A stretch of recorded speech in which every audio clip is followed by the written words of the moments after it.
یہ ہے مقبوضہ بلوچستان۔ آج جمعہ 4 اکتوبر سال 2024 ہے۔ بلوچستان ٹوڈے سے آج کی علاقائی خبروں کے ساتھ میں ہوں آپ کا میزبان الیاس بلوچ۔ خضدار CTD نے جعلی مقابلے میں 4 افراد کو قتل کر دیا۔ سبی پاکستانی فورسز کے ہاتھوں ایک نوجوان جبری لاپتہ۔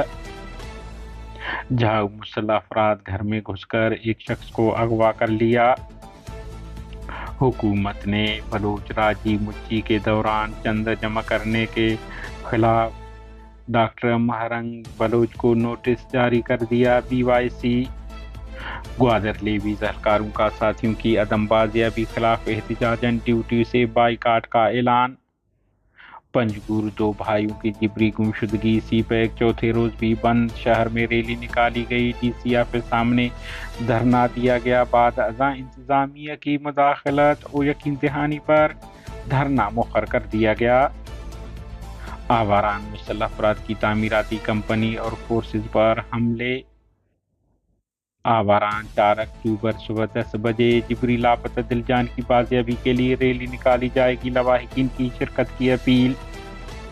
یوب خاتون ڈپٹی کمشنر پر حملہ، تاہم وہ محفوظ رہے۔ پنجگور گلوکار کا بیٹا قتل۔ کوئٹہ مغربی بائی پاس بس حادثے کا شکار 3 بچوں سمیت 8 افراد ہلاک، درجنوں باراتی زخمی ہو گئے۔ ہلاکتوں میں اضافے کا خدشہ ہے۔ لسبیل یونیورسٹی کو مالی مسائل کا شکار بنانے والے VC ان کے چاپلوسوں کے تمام حقائق کو قوم کے سامنے لایا جائے گا، ترجمان BSO تھلزون۔ سورا مسافر کوچ اور کنٹینر میں تصادم، 10 افراد زخمی۔ خضدار سے اطلاعات کے مطابق کاؤنٹر ٹیررزم ڈپارٹمنٹ CTD نے جعلی کارروائی کے دوران 4 افراد کو قتل کر دیا۔ خضدار جعلی مقابلے میں مارے گئے افراد کا تعلق العدم مذہبی تنظیم سے بتایا جا رہا ہے۔ دوسری جانب CTD نے دعویٰ کیا ہے کہ جمعہ رات کو خضدار میں CTD کے ساتھ فائرنگ کے تبادلے میں 4 مشتبہ افراد مارے گئے، جن کی نعشیں تحویل میں لے کر خضدار ہسپتال منتقل کر دیا گیا ہے۔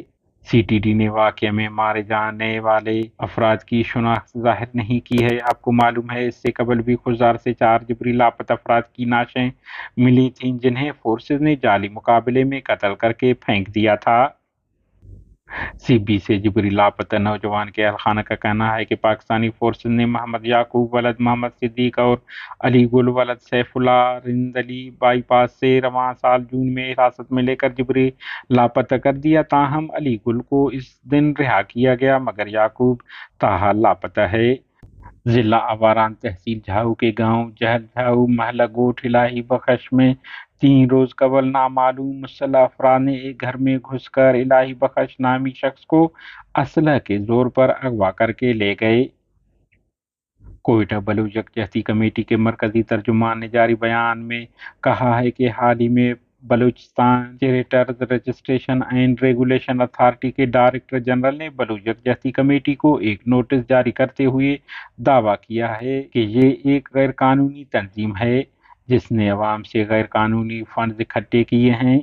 ترجمان نے کہا ہے کہ بلوچستان میں انسانی حقوق کی خلاف ورزی اور نسل کشی کے باوجود انتظامیہ بلوچ راجی مچی کے لیے فنڈز اکٹھا کرنے کو ایک مجرمانہ جرم قرار دے رہی ہے۔